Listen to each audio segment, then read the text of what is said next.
What is up, guys? Welcome back to yet another brand new Major Ben Gaming video. I do hope you guys are having an awesome day as always. Now, today we're going back to some of the roots of the channel where we're talking about the Nintendo Switch 2 and the rumors that have recently come up about this device being at Gamescom, not for the public, but for people behind closed doors to, check out what this thing is capable of. And there's quite a few articles saying the same thing and lots of leaks and people talking about this right now, as this thing probably is going to be released sooner than expected. So we're going to go through the news article here that I've got today and just talk a little bit about Switch 2 and what I would like to see from Switch 2, but what they're saying we're going to see from Switch 2. So let's go over to this article here. And as you can see, the headline is Nintendo Switch 2, which was demoed at Gamescom, running the Unreal Engine 5 Matrix tech demo with DLSS. Now, that is something I've heard from so many different people, that this was a tech demo showing Unreal Engine 5, the Matrix Awakening demo. If you guys haven't tried that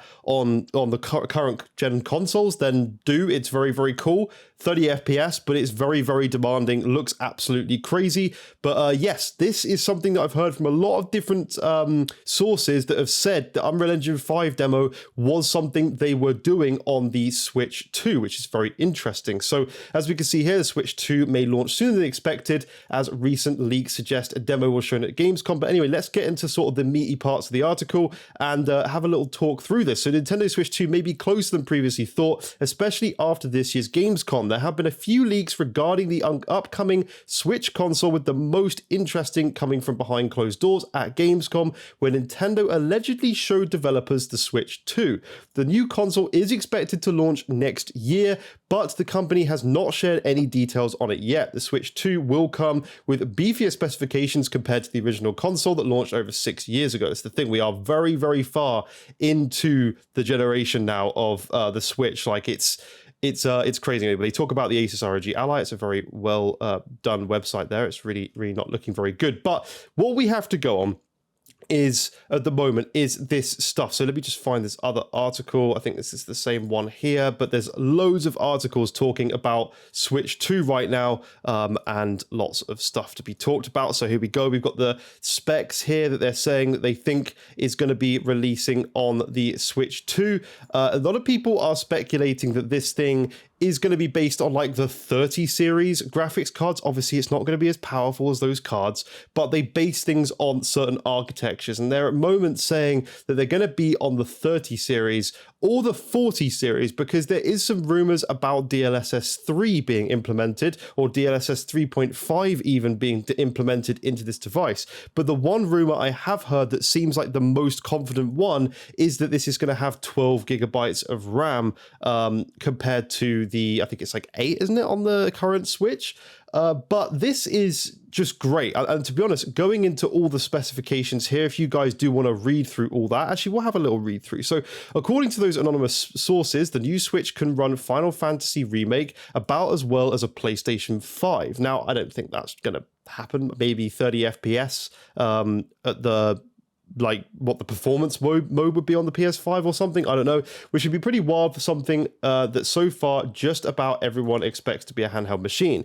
DLSS 3 and frame generation could be largely due to credit for that, as interpolated frames can boost frame rates considerably, and DLSS allows for a lower render resolution. Now, this is true. DLSS 3 with frame generation is very, very good on high-end PC graphics cards, but what DLSS frame generation doesn't do is it doesn't bring 30 FPS to 120 or 30 FPS to even 60. It can work at 30 FPS, but it's usually like worst case and the lowest you'd expect to get from anything like that. The DLSS isn't designed for low frame rates. It's designed for 60 and above, and then it boosts it from 60 to like 120. That's where it works.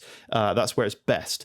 The GPU is expected to have between 12 and 16 stream multi-processors, which for Ada Lovelace house 120 cores each, for a total of 1,536 to 2,048 CUDA cores, compared that with the 30,072 CUDA cores on the GeForce RTX 4060. So it's, as you can see from this, not anywhere near what even a 4060 is. So that kind of sums it up into what you can expect from PC performance. But obviously that's silly. It's silly to compare a PC spec to what is probably going to be a handheld. But what I'm most excited about from this is it seems like if these rumors are true, it seems like Nintendo really is pushing power this time, which, as they've had a change in management and they probably are changing the way their business is going, I hope, because it doesn't seem like they're going to be going for gimmicks. It seems like they are doing a Switch 2, I hope.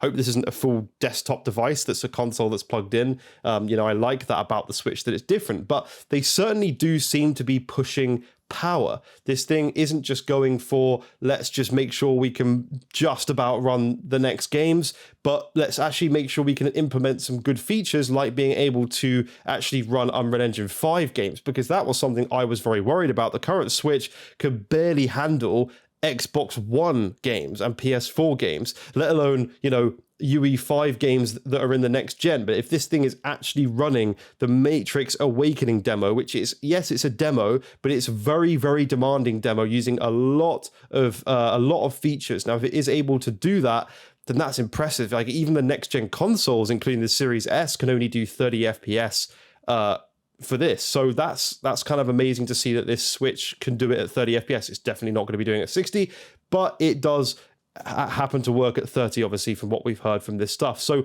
I'm excited. What makes me most excited for this device, and I don't really use my Switch a lot for games that aren't Nintendo's own games, but what I did love about the Switch at launch so much is that you could take these big games like Skyrim on the go for the first time. Now, obviously, with recent years, with the Steam Deck and the Asus ROG Ally, those devices are kind of put the Switch out of the spotlight for being, this first device that can take things on the go. These other things are now, better at that. They're running games like Skyrim at 60 FPS compared to 30 on the Switch, and they can even do them above those frame rates in case, in instances like the ROG Ally that could do 120. They're very powerful devices.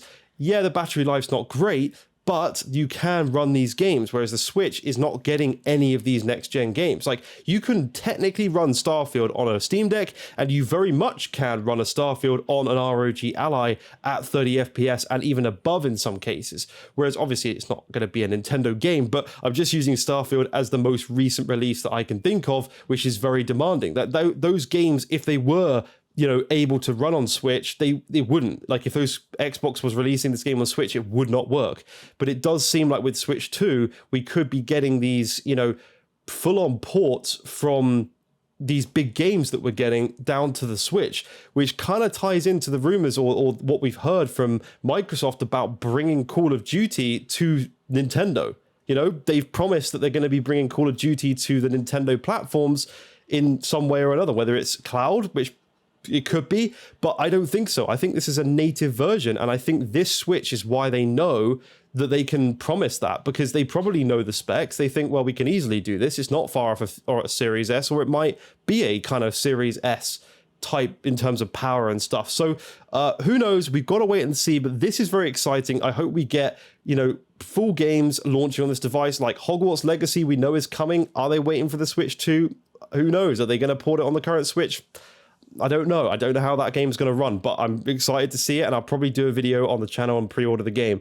But the point is, I want to see full games coming to the Switch day and date as well. I'm sick of getting Switch games years after or months after, like Hogwarts Legacy. These need to be coming to the platform day one, so that people haven't already played these games. They're going to have less sales because people aren't going to want to play them again. It's not the right thing to do. So that's it for this one. Thank you very much for watching. Leave a like, subscribe if you have enjoyed this video, and I'll see you in future videos. Bye-bye for now.